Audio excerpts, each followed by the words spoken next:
नमस्कार, स्वागत आप सभी का इस विशेष प्रस्तुति या देवी सर्वभूतेषु में, जहां हम मना रहे हैं नवरात्रि का पर्व माँ दुर्गा के स्वरूपों के ज्ञान के साथ, उनके दृश्यों के साथ और उनसे जुड़े गीतों के साथ।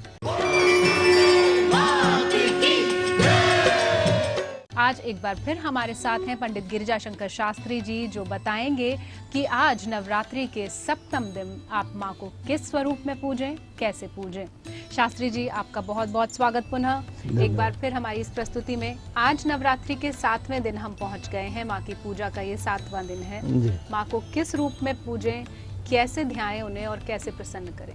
काल की जो प्रिया है वही है कालरात्रि, भगवान की प्रिया है, प्रियतमा है। भगवान काल के रूप में देखें तो एक ढंग से काल ही जन्म देता है, बढ़ाता है, फिर उसके बाद विनाश भी करता है जी। जो शरीर की 6 स्थितियां कही गई कि अस्ति, जायते, वर्धते, विपरिणमते, अपक्षीयते, विनश्यते, तो जो 6 विकार छठे दिन समाप्त हो गए, काम, क्रोध, मद, मोह, लोभ, मद और मात्सर्य, ये 6 विकार हैं जी।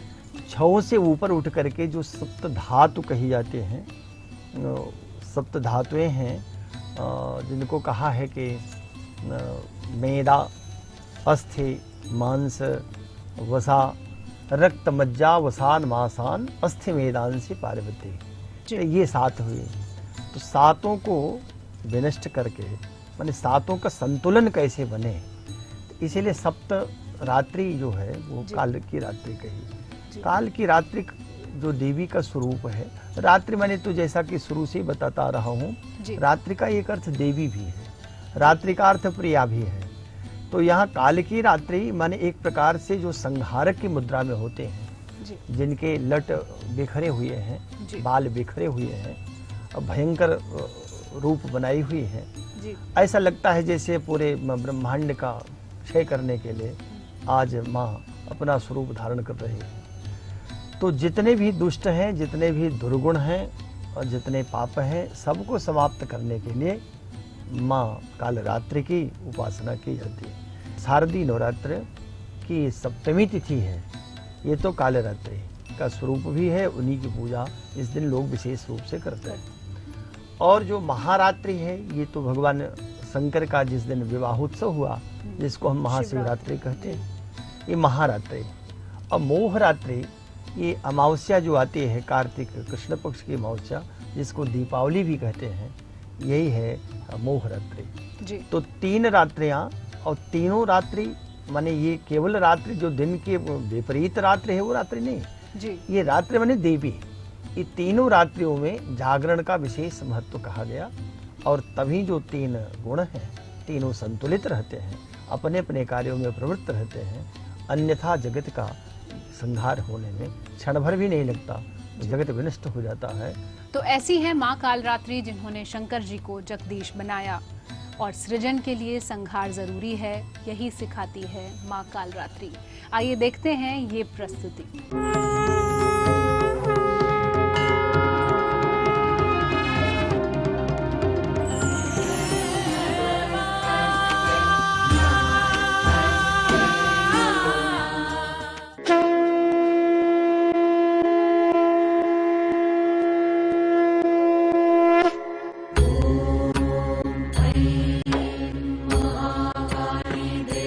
शक्ति की उपासना का पर्व शारदीय नवरात्र सनातन काल से मनाया जा रहा है। वहीं इस नवरात्र के 7वें दिन माँ काली की उपासना का विधान है। माँ दुर्गा जी की ये 7वीं शक्ति कालरात्रि के नाम से जानी जाती है। कालरात्रि की उपासना करने से ब्रह्मांड की सारी सिद्धियों के दरवाजे खुलने लगते हैं, और तमाम असुरी शक्तियाँ उनके नाम के उच्चारण से ही भयभीत होकर दूर भागने लगती हैं। इसलिए नवदुर्गा और 10 महाविधाओं में काली को बेहद अहम माना गया है। माँ कालरात्रि के शरीर का रंग घने अंधकार की तरह एकदम काला है। कालरात्रि के रूप में माँ का स्वरूप बेहद भयानक है। सिर के बाल बिखरे हुए हैं और गले में बिजली की तरह चमकने वाली माला है। अंधकारमय स्थितियों का विनाश करने वाली शक्ति है कालरात्रि। काल से भी रक्षा करने वाली शक्ति है कालरात्रि। माँ कालरात्रि के 3 नेत्र हैं और ये तीनों ही नेत्र ब्रह्मांड के समान गोल हैं। इनकी सांसों से अग्नि निकलती रहती है। ये गदर्भ की सवारी करती हैं। माँ कालरात्रि की ऊपर उठे हुए दाहिने हाथ की वर मुद्रा भक्तों को वर देती है, जबकि दाहिनी तरफ का नीचे वाला हाथ अभय मुद्रा में है, जो भक्तों को हमेशा निडर और निर्भय रहने की प्रेरणा देता है। माँ कालरात्रि के बाईं तरफ के ऊपर वाले हाथ में लोहे का कांटा और नीचे वाले हाथ में खड्ग है। इनका रूप भले ही भयंकर हो, लेकिन ये सदैव शुभ फल देने वाली माँ हैं। इसलिए ये शुभंकरी कहलाई। यानी इनसे भक्तों को किसी भी प्रकार से भयभीत या आतंकित होने की बिल्कुल जरूरत नहीं। माँ कालरात्रि के साक्षात्कार से भक्त पुण्य का भागी बनता है। कालरात्रि की उपासना करने से ब्रह्मांड की सारी सिद्धियों के दरवाजे खुलने लगते हैं और तमाम असुरी शक्तियाँ उनके नाम के उच्चारण से ही भयभीत होकर दूर भागने लगती हैं। इसलिए दानव, दैत्य, राक्षस और भूत प्रेत उनके स्मरण से ही भाग जाते हैं। ये ग्रह बाधाओं को भी दूर करती हैं और अग्नि, जल, जंतु, शत्रु और रात्रि भय दूर हो जाते हैं। इनकी कृपा से भक्त हर तरह के भय से मुक्त हो जाता है। माँ कालरात्रि की स्तुति ओम ईम हीम क्लीम चामुंडाय विच्चे एक वेणी जपा कर्ण पूरा नग्ना खरास्थिता लंबोष्ठी कर्णि काकर्णि तलाभ्य शरीरिणी वाम पादोल्ल सलोल्हता कंटक भूषणा वर्धन मूढ़ ध्वजा कृष्णा कालरात्रि भयंकरी मंत्र से करना बेहद प्रभावशाली और कामना पूर्ति करने वाला बताया गया है।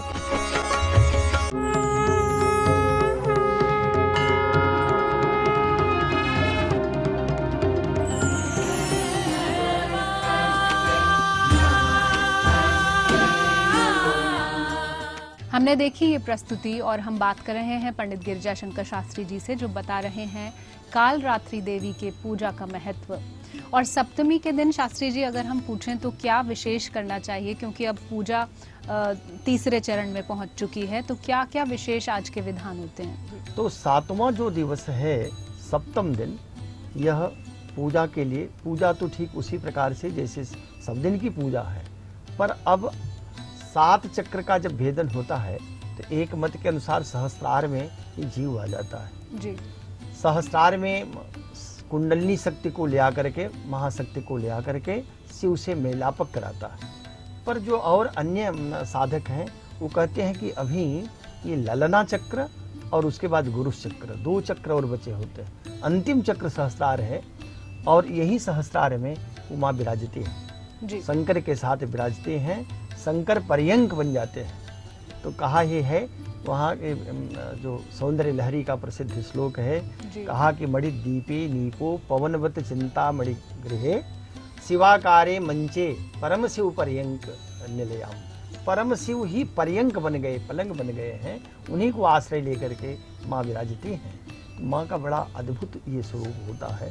तो इस दिन भगवान शिव के साथ माँ की पूजा आराधना करनी चाहिए जी। और पूजा आराधना के साथ साथ मानसिक जप विशेष रूप से करना चाहिए।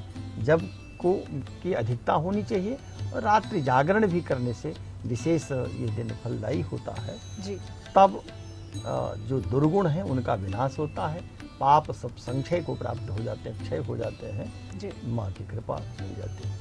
तो माँ की कृपा आप पर बनी रहे, उसके लिए आप मन में माँ का जाप करें, माँ का चिंतन करें और साथ ही सभी देवी देवताओं के साथ ही शिव शंकर भगवान के साथ माँ की पूजा आराधना करने से विशेष फल प्राप्त होता है।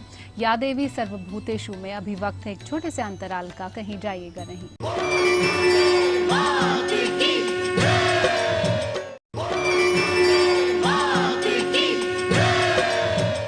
ब्रेक के बाद आपका एक बार फिर स्वागत है इस विशेष प्रस्तुति या देवी सर्वभूतेषु में। हम बात कर रहे हैं मां कालरात्रि की पूजा के विशेष महत्व की और हमारे साथ हैं पंडित गिरिजा शंकर शास्त्री जी, जो आपको बता रहे हैं कि आज किन किन बातों का ध्यान रखें और कैसे मां को आराधना करें।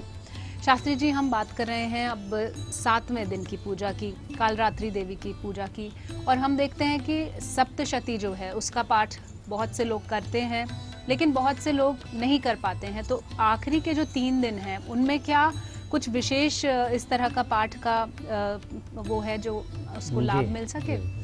देखिए, सप्तशती का जो विधान है जी, यद्यपि बहुत सरल है, कठिन नहीं है, तथापि भारतवर्ष या कहें पूरा जगत जो संस्कृतानभिज्ञ लोग हैं, संस्कृत का जिन्होंने अध्ययन नहीं किया, उनको कठिनाई होती है और अशुद्ध मंत्र पढ़ने की अपेक्षा वो उसको भाषा में अनुवाद भी रहता है तो हिंदी भाषा में ही कथा का पारायण तो करना चाहिए जी। अपनी भाषा में उसका पारायण करें। मनसा जप भी करना चाहिए और मनसा पूजन भी करना चाहिए। तो मनसा जो पूजन होता है वो ये है कि जो पंच तत्व हैं उसमें लम पृथ्वी भी, तो लम पृथिव्यै स्वाहा ऐसा करना चाहिए। और उसके बाद वायु जो है वह यम बीज मंत्र है, यम वायु रूपिणी। उसके बाद रम अग्नि बीज है और हम आकाश बीज है। क्षम जो है यह वायु रूप में, क्षम जो है अग्नि पृथ्वी वायु आकाश और जल, तो जल रूप में वम बीज मंत्र है। वम को अमृत भी बीज कहते हैं, जल बीज भी कहते हैं। तो इस रूप में एक एक तत्व से माँ का स्मरण करें, पूजन करें, मनसा पूजन करें। दुर्गा सप्तशती का पाठ यद्यपि कठिन है, फिर भी अगर वो उस ढंग से पाठ न कर पावे तो प्रथम दिन जो प्रथम चरित्र किया, उसके बाद मध्यम चरित्र किया, अब अंतिम दिनों में उत्तर चरित्र का पाठ करना चाहिए जी। और जो नित्य पाठ कर पाते हैं उनको 13 अध्याय का श्लोकों में, नहीं श्लोक पढ़ पाते तो हिंदी में अपनी भाषा में, राष्ट्रभाषा में, अथवा जो जिस भाषा का बोध रखता हो उस भाषा में अनुवाद करके उस कथा को पढ़े, मनसा देवी का पूजन करे, ध्यान करे। तो स्तोत्र पाठ से लाभ तो अवश्य होता है, लेकिन स्तोत्र पाठ के साथ कई समस्याएं भी जुड़ी हुई होती है जी। एक तो मानसिक नहीं करना चाहिए, वो बोल करके करना चाहिए। मंत्र का जप हमेशा मन से करना चाहिए और स्तोत्र पाठ हमेशा बोल कर करना चाहिए। वैखरी वाणी स्पष्ट होनी चाहिए जी। और मनसा जो जप होता है वो उपांशु अगर हो गया तब भी उतना उत्तम नहीं मानते, मन से ही रहना चाहिए। तो मनसा वा जपेत स्तोत्रम और बचसा मंत्र पाठेत उभयो निष्फलम वही स्यात्, ये दोनों निष्फल हो जाते हैं। पाठक के 6 गुण कहे गए और 6 उसके दोष भी बताए गए।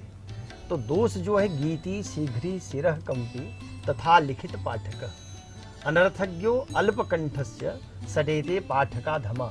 ये 6 प्रकार के अधम पाठक होते हैं। गीति माने गा गा करके, जैसे लगता है अब उसको मंत्र पाठ नहीं कर रहे हैं, स्तोत्र पाठ नहीं कर रहे हैं, कोई गाना गा रहे हैं, ऐसा नहीं तो करना, ऐसा पाठ नहीं करना चाहिए। देवी उससे असंतुष्ट होती हैं। शीघ्री बहुत जल्दी, सावरणी सूर्यतनयो यो मनु कथ्यते इष्टमः निशामे तदुत्पत्ति विश्राम गतुम, ऐसा पाठ देखा जाता है। ये शीघ्री पाठ कभी नहीं होना चाहिए। गीति शीघ्री सिरह कंपी, और कुछ लोग सिर हिला हिला करके ऐसे लगता है कि अब कोई देवी आने वाली है, सिर पर आ जाएंगे, ऐसे भी बहुत लोग पाठ करते हैं। ये पाठ ठीक नहीं, सिर नहीं कपना चाहिए, बिल्कुल सावधान मुद्रा में बैठ करके एक उससे आप आसन में हो और पाठ करें।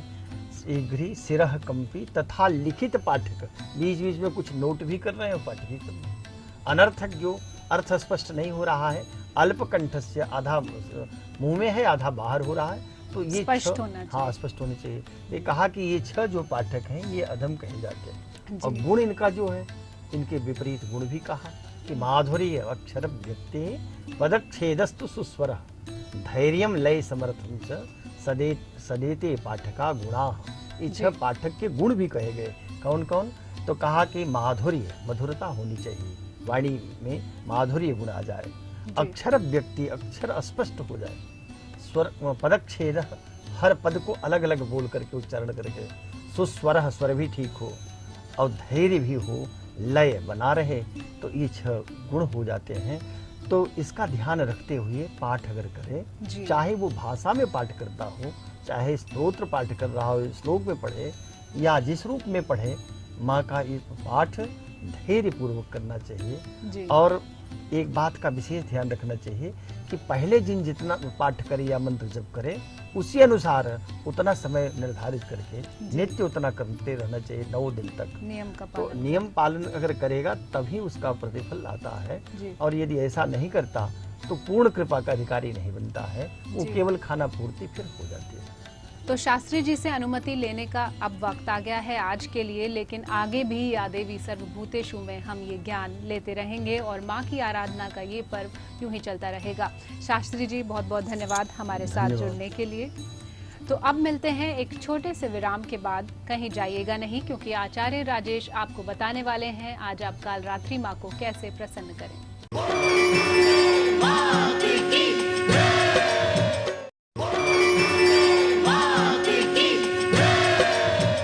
ब्रेक के बाद आप सभी का एक बार पुनः स्वागत या देवी सर्वभूतेषु में, जहां हमारे साथ जुड़ चुके हैं आचार्य राजेश, जो आपको बताने वाले हैं कि आज नवरात्रि के 7वें दिन मां कालरात्रि को प्रसन्न कैसे करें। लेकिन उससे पहले आइए हम आपको दिखाते हैं ये प्रस्तुति।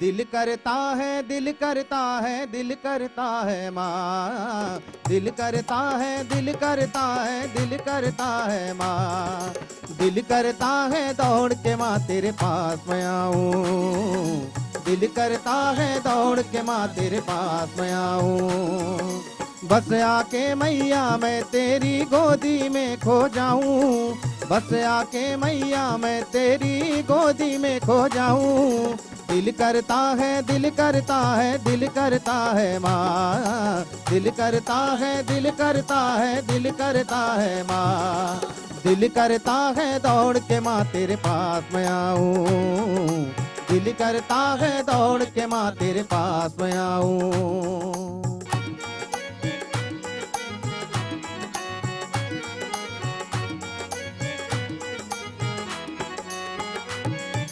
मैया तू इस लाल को लोरी सुनाए,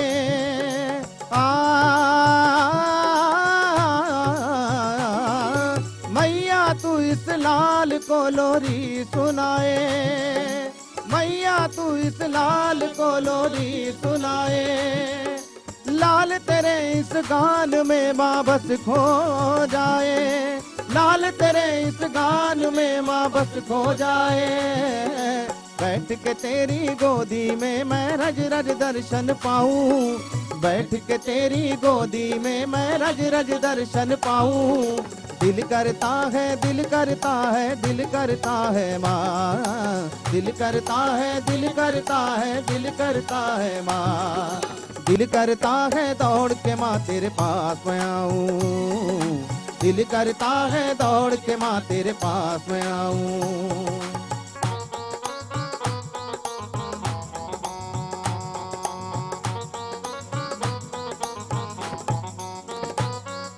तेरी गोदी नई जगह मुझको ले जाए, तेरी गोदी नई जगह मुझको ले जाए, दर दर भटके लाल तेरा सुन मेरी माए, दर दर भटके लाल तेरा सुन मेरी माए, आज मैं सेवादार तेरे दर पे मैं शीश झुकाऊं, आज मैं सेवादार तेरे दर पे मैं शीश झुकाऊं, दिल करता है, दिल करता है, दिल करता है माँ, दिल करता है, दिल करता है, दिल करता है माँ, दिल करता है दौड़ के माँ तेरे पास मैं आऊं, दिल करता है दौड़ के माँ तेरे पास मैं आऊं।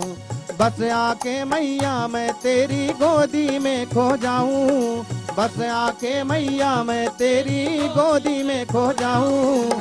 दिल करता है, दिल करता है, दिल करता है माँ, दिल करता है, दिल करता है, दिल करता है माँ।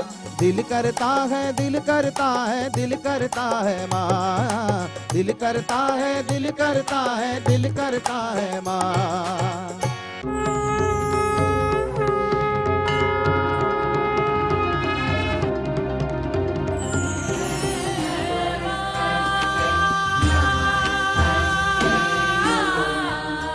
आवश्यक है कि आप माँ को प्रसन्न करने के उपाय भी जानें और इसीलिए अब हमारे साथ जुड़ चुके हैं आचार्य राजेश जी, जो आपको बताने वाले हैं कि आज के दिन माँ कालरात्रि को कैसे प्रसन्न करें और क्या है इनकी पूजा का महत्व।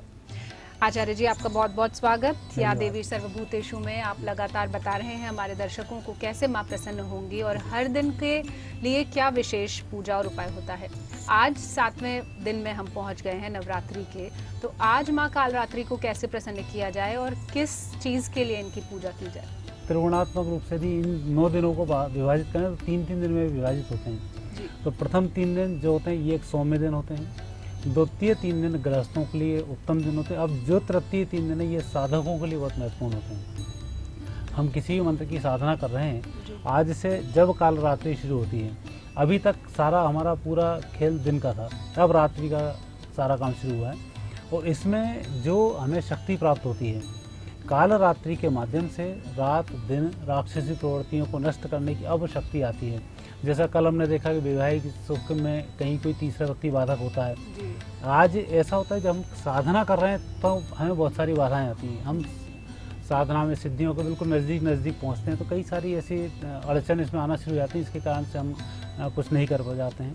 पूर्व जन्म के कुछ कर्म दिक्कत देते हैं, गुरु का अपमान उसमें दिक्कत देता है, गुरु का सम्मान नहीं करते हुए उनकी बातों की अवहेलना करके हम कुछ काम करते हैं तो उसमें दिक्कत देता है। तो कहीं ना कहीं जो हमारे अपराध होते हैं उन अपराधों के कारण जो दिक्कत आती है वह आज के दिन आती है। इसलिए आज के दिन हमें बहुत शांति के साथ, धैर्य के साथ आज साधना करनी चाहिए। आज के दिन ही गुरु का विशेष महत्व भी होता है। गुरु पूजन इसमें प्रारंभ में किया जाता है, गणेश जी का पूजन किया जाता है, गौरी गणेश का पूजन किया जाता है, भगवान शिव का इसमें पूजन किया जाता है और अपनी जो साधना उसको विधिवत बनाए रखा जाता है। माँ कालरात्रि की कृपा से आने वाले हमारे 3 दिन शुभ होते हैं। आज की जो भी मेहनत होती है, एक विधि तो बहुत इसकी सिंपल सी रहती है, जो आप प्रतिदिन कर रहे हैं विधि वही होती है। इसमें अपने आप के नियंत्रण का आज के दिन विशेष महत्व होता है कि आज आप अनादि में विश्राम वाली जो स्थिति उससे आप ऊपर जा रहे हैं। अब आपके कंठ जागृत होने वाला है। जब कंठ जागृत होता है तो सारी चीज़ें अपने आप जागृत हो जाती हैं। हम किसी व्यक्ति को कोई आदेश देते हैं तो व्यक्ति मना नहीं कर पाता है चाहते हुए भी। ये जो शक्ति मिलती है आज ही के दिन इसमें प्राप्त होती है और उस शक्ति के लिए ही व्यक्ति इतनी साधना करता है, क्योंकि कल जो शक्ति आएगी महागौरी की होगी, परसों आएगी सिद्धि की होगी। तो अब इन चरण के आप गंभीर स्तर पर हैं।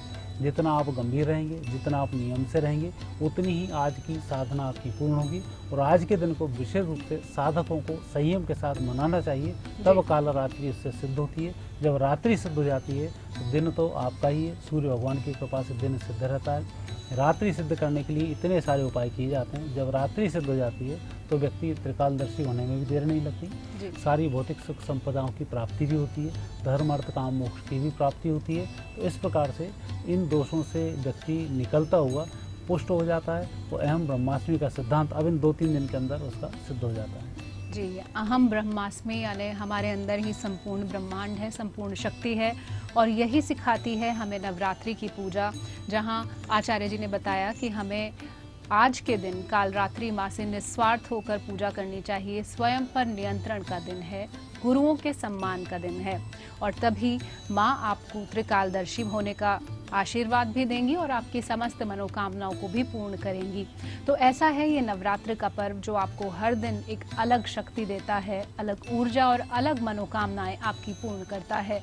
आज का हमारा सफर यहीं तक, लेकिन आने वाले दिनों में हम मनाएंगे नवरात्रि और अलग अलग अंदाज में और आपको दिखाएंगे माँ देवी के नए नए रूप।